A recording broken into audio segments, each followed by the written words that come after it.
महाराष्ट्राच्या राजकारणामध्ये शरद पवारांना विचारात घेतल्याशिवाय महाराष्ट्राच्या राजकारणाचा आपल्याला अभ्यास करता येणार नाही. कारण शरद पवार साहेब सत्तेवर असो किंवा नसो, ते नेहमीच महाराष्ट्राच्या राजकारणामध्ये गेल्या 30 ते 40 वर्षापासून एक केंद्रबिंदू मानले जात आहेत. म्हणून महाराष्ट्रामध्ये जर सरकार आणायचं असेल तर सर्वात महत्त्वाची भूमिका पवार साहेबांची असते. हे केंद्रामधल्या नेत्यांना माहीत आहे, राज्यामधल्या नेत्यांना देखील माहीत आहे. आणि शरद पवार हे महाराष्ट्राच्या राजकारणामधले अत्यंत माहीर खिलाडी आहेत. बाळासाहेब ठाकरे यांनी त्यांचं वर्णन तेल लावलेला पैलवान असं केलेलं आहे की जे कोणाच्याही कचाट्यामध्ये सापडत नाही, एवढी व्यवहार कुशल राजनीती त्यांची आहे. आणि ते राजनीतीमध्ये धोबी पछाड देण्यामध्ये प्रख्यात आहेत. याचा अनुभव भारतीय जनता पक्षाला 2019मध्ये आलेला आहे. कारण 2019मध्ये भारतीय जनता पक्षाच्या हातातोंडामध्ये आलेला घास त्यांनी हिसकून घेतला आणि उद्धव ठाकरेंना आपल्याकडे खेचलं आणि महाराष्ट्राचं मुख्यमंत्री बनवलं.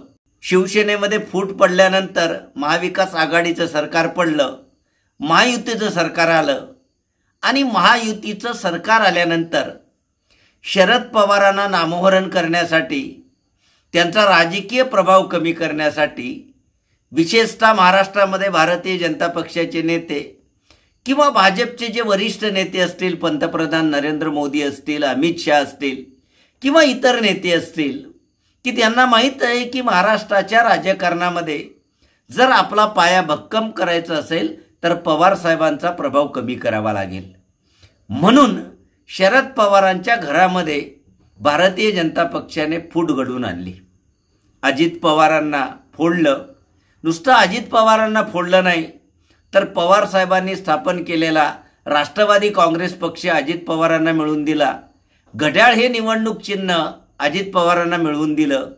एवढं सर्व झालेलं असताना देखील पवार साहेबांनी कोणत्याही प्रकारची हार मानली नाही. चिन्ह गेलं, पक्ष गेलं, पक्षातले अत्यंत जे जुने सहकारी होते, जवळचे सहकारी होते, ते त्यांना सोडून गेले. परंतु पवार साहेब खचले नाहीत. आणि पवार साहेबांची ताकद काय आहे हे लोकसभेच्या निवडणुकीमध्ये त्याने दाखवून दिलं.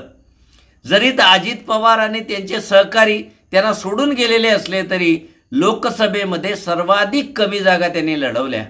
फक्त 10 जागा लढवल्या. आणि 10 पैकी 8 जागा ज्या आहेत त्या 8 जागांवर विजय मिळवला. म्हणजे महाविकास आघाडीला जे यश मिळालं त्या यशाचे जर शिल्पकार खरे कोण असतील तर पवार साहेब आहे.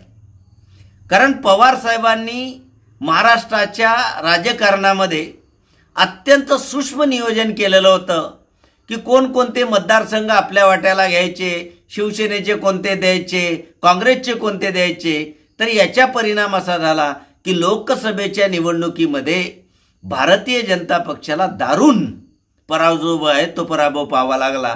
अवघ्या महायुतीला 17 जागा मिळाल्या, 31 जागा महाविकास आघाडीला मिळाल्या. आणि याचं श्रेय जर कोणाला जात असेल तर ते पवार साहेबांना. कारण महाविकास आघाडी जी जन्माला आली गेली तिचे मूळ शिल्पकार पवार साहेब आहेत. कारण पवार साहेबांनी जर सहभाग घेतला नसता तर महाविकास आघाडी जन्माला आली नसती. आणि जरी ती जन्माला आली असती तरी ती टिकली नसती. महाराष्ट्रामध्ये महाविकास आघाडीचं जे अस्तित्व आहे ते फक्त पवार साहेबांमध्ये टिकून आहे. कारण महाविकास आघाडीतले जे इतर घटक पक्ष आहेत, काँग्रेस आहे, शिवसेना आहे, तर या घटक पक्षामध्ये जरी उद्धव ठाकरे असतील, नाना पटोले असतील, यांचा महाराष्ट्रभर प्रभाव नाही. किंवा महाराष्ट्राच्या जनमताची नस ओळखण्याची जी क्षमता आहे ती नस ओळखण्याची क्षमता पवार साहेबांची आहे. म्हणून शिवसेनेचे उद्धव ठाकरे असतील किंवा काँग्रेसचे नाना पटोले असतील किंवा काँग्रेसचे नेते असतील, या सर्वांना आपली ताकद पवार साहेबांमागे उभी करावी लागते. आणि पवार साहेबांच्या शब्दाला मान सन्मान द्यावा लागतो. कारण आजही महायुतीचं सरकार आणण्यामागे पवार साहेब हे सर्वात मोठे अडथळा आहेत. कारण पवार साहेबांना नामोहरण करण्याची एकही संधी भारतीय जनता पक्ष किंवा देवेंद्र फडणवीस सोडत नाही. प्रत्येक वेळेस पवार साहेबांना कसं नामोहरण करता येईल, कारण लोकसभेच्या निवडणुकीमध्ये त्यांच्या मुलींना पाडण्यासाठी अजित पवारांच्या मिसेसला उभं केलं गेलं की जेणेकरून पवार साहेबांच्या मुलीचा बारामतीमध्ये पराभव होईल. परंतु पवार साहेबांनी हा भाजपचा गेम सक्सेस होऊ दिला नाही. म्हणून आजही महायुतीमध्ये जे नेते आहेत, अजित पवार असतील किंवा देवेंद्र फडणवीस असतील किंवा एकनाथ शिंदे असतील, या सर्वांना असं वाटतं की शरद पवार जोपर्यंत महाविकास आघाडीच्या पाठीमागे खंबीर उभे आहेत तोपर्यंत महाराष्ट्रामध्ये विजयाची आजही त्यांना खात्री नाही. कारण पवार साहेबांची जी रणनीती आहे ती रणनीती आजपर्यंत महाराष्ट्रातल्या भल्या भल्या राजकीय पंडितांना समजलेली नाही. कारण पवार साहेब जे बोलत नाही ते करतात आणि जे बोलतात ते करत नाही, अशी त्यांची खाती आहे. आणि याच खातीच्या जोरावर त्यांनी महाराष्ट्राच्या राजकारणाला आपल्या अवतीभोवती फिरवण्याचं अजब कौशल्य जे आहे ते अजब कौशल्य निर्माण केलेलं आहे. आणि त्यांचे जे महाविकास आघाडीचे जे घटक पक्ष आहेत ते घटक पक्ष मुख्यमंत्री कोण होईल, आमच्या वाट्याला किती जागा येतील याची चर्चा ते करतायत. शिवसेनेला वाटतं मला जास्त जागा मिळाव्या, काँग्रेसला वाटतं मला जागा जास्त मिळाव्या. पवार साहेब या फंद्यामध्ये कधीही पडले नाहीत. त्यांनी कधीही चर्चा केली नाही की माझ्या पक्षाला एवढ्या जागा मिळाव्या, त्या एवढ्या जागा मिळाल्या. कारण पवार साहेबांना माहीत आहे कमी जागा लढवून देखील जास्त स्ट्राईक रेट आपलाच राहील, ही त्यांना खात्री आहे. म्हणून त्या दिशेने त्यांनी प्रयत्न सुरू केलेला आहे. त्यांना कॅन्सरसारखा आजार झाला पण ते डगमगले नाहीत. नव्या जिद्दीने उभे राहिले, कॅन्सरवर मात केली. त्यांचा पक्ष फुटला, पुतण्या फुटला, अजित पवार अनेक साथीदार फुटले.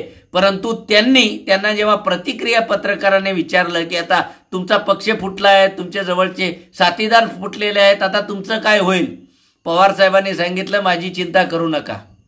जे फुटलेले आहेत त्यांची चिंता करा, ते निवडतात की नाही. आणि निवडणुका झाल्या हे खरं घडलं. जे फुटलेले लोकसभेमध्ये होते ते अनेक लोक लोकसभेमध्ये अजित पवारांना फक्त एक जागा मिळाली. कारण पवार साहेबांचे महाराष्ट्राच्या कान्याकोपऱ्यामध्ये कार्यकर्ते आहेत आणि या कार्यकर्त्यांशी आजही संवाद त्यांचा सुरू आहे. नेते फुटले असले तरी कार्यकर्ते आणि मतदार त्यांच्या मागे आहेत. आणि हीच पवार साहेबांच्या ताकदीची महायुतीमधल्या घटक पक्षांना भीती वाटते. कारण पवार साहेबांची जी ताकद आहे त्या ताकदीच्या जोरावर महाविकास आघाडीचं सरकार येऊ शकतं असं अनेक सर्वेमध्ये दाखवलं गेलं आहे. म्हणून महाराष्ट्रामध्ये पवार साहेबांची जी सक्रियता आहे या सक्रियतेमुळेच खऱ्या अर्थाने महाविकास आघाडीच्या विजयाची लोकांना खात्री वाटते आहे. आणि पवार साहेबांचं वय देखील आडवं आलेलं नाही. 83 वर्षाचे योद्धा, स्वतःला ते योद्धा मानतात आणि सांगतात की मी आजही म्हातारा झालेलो नाही. 83 वर्षाचा माणूस आजही महाराष्ट्राच्या कान्याकोपऱ्यामध्ये दौरे करतोय, कार्यकर्त्यांना भेटतोय, नेत्यांना भेटतोय, वेगवेगळ्या पक्षातल्या लोकांना प्रवेश देतोय. आता महाराष्ट्रामध्ये सर्वत्र सर्वात जास्त इन्कमिंग जर कोणत्या पक्षात असेल तर तुतारीमध्ये आहे. शरदचंद्र पवार यांचे राष्ट्रवादी काँग्रेस आहे, यांच्यामध्ये अनेक इन्कमिंग होते. विशेषतः आजपर्यंत भाजपमध्ये लोक जात होते. पहिल्यांदा असं उलटं होतंय की भाजपमधून लोक तुतारीमध्ये येत आहेत. हर्षवर्धन पाटील, समीरसिंग घाटके असतील किंवा अजित पवारांच्या राष्ट्रवादीमधले अनेक नेते पवार साहेबांकडे परत आहेत. निलेश लंके आले, रामराजे निंबाळकर येण्याच्या तयारीत आहेत किंवा अजित पवारांचे अनेक आमदार हे पवार साहेबांकडून लढण्याची इच्छा आहेत. हीच पवार साहेबांची ताकद आहे. कारण अजित पवारांच्या गटामध्ये अनेक गेलेल्या लोकांना अशी भीती तयार झाली आहे की आपला विजय होतो की नाही, आपल्याला महाराष्ट्रामध्ये पवार साहेबच निवडून आणू शकतात अशी खात्री जी आहे, अशी खात्री झालेली आहे. कारण महाराष्ट्राच्या राजकारणाचे बारकावे पवार साहेबांना माहीत आहे आणि पवार साहेबांची ताकद ही शिवसेनेलाही माहीत आहे, म्हणून काँग्रेसलाही माहीत आहे. आणि दोघं घटक पक्षांना माहीत असल्या कारणाने दोघं घटक पक्ष हे पवार साहेबांच्या पुढे जात नाही, त्यांच्या शब्दाचा मान सन्मान राखतात आणि त्यांची ताकद बीजेपीला देखील माहीत आहे. म्हणून पवार साहेबांना कसं नामोहरण करता येईल, त्यांचा प्रभाव कसा कमी करता येईल यासाठी भारतीय जनता पक्षाकडून सातत्याने प्रयत्न केले जात आहेत, परंतु या प्रयत्नाला आज देखील यश प्राप्त झालं नाही. त्यांचा पक्ष फोडून पाहिला, त्यांच्या पुतण्याला फोडून पाहिले, त्यांच्यावर वेगवेगळे आरोप केले गेले, त्यांना ईडीची मागे नोटीस दिली, तर ते ईडीच्या कार्यालयात जाऊन पोचले. तर पवार साहेबांना नामोहरण करण्याची एकही संधी ही भारतीय जनता पक्षाचे वरिष्ठ नेते किंवा राज्य पातळीवरचे नेते करत नाही, सोडत नाही. परंतु तरी देखील पवार साहेब त्या सर्वांना पुरून होणारे आहेत हे त्यांनी वेगवेगळ्या उदाहरणावरून दाखवून दिलेलं आहे. म्हणून पवार साहेब जोपर्यंत खंबीर आहेत तोपर्यंत महायुती जी आहे त्या महायुतीला आपल्या विजयाची अजूनही खात्री नाही. लाडकी बहीणसारखी योजना आणून सुद्धा महायुतीचे घटक पक्षांना विधानसभेच्या निवडणुकीमध्ये यश मिळेल की नाही याच्याबद्दल संशयता आहे. एवढी मोठी ताकद त्यांच्यामध्ये आहे. डबल इंजिनचं सरकार आहे, नरेंद्र मोदींसारखे पंतप्रधान आहेत, अमित शहा सारखे गृहमंत्री आहेत. असं असून देखील महाराष्ट्राच्या राजकारणामध्ये ज्या प्रमाणात बीजेपीला जम बसवता आला पाहिजे होता तो महाराष्ट्राच्या राजकारणामध्ये बसवता आला नाही. इतर राज्यांमध्ये जसे त्यांनी विरोधकांना नष्ट केले तसे महाराष्ट्रामध्ये त्यांना नष्ट करता आले नाही. कारण महाराष्ट्रामध्ये शरद पवारांसारखा चिवट विरोधक या ठिकाणी उपलब्ध आहे आणि महाराष्ट्राच्या कानाकोपऱ्याची जाण असलेला, महाराष्ट्राच्या जनमानसाची नस ओळखणारा असा नेता महाराष्ट्रामध्ये आहेत. म्हणून आजही महायुतीच्या विजयाच्या मार्गाच्या मधोमध जर कोणी उभे असतील तर पवार साहेब आहेत. कारण पवार साहेब नावाचा किल्ला जोपर्यंत उभा आहे तोपर्यंत महाविकास आघाडीला आजही धोका वाटत नाही आणि महाविकास आघाडी जी आहे त्या महाविकास आघाडीला विजयाची खात्री वाटते.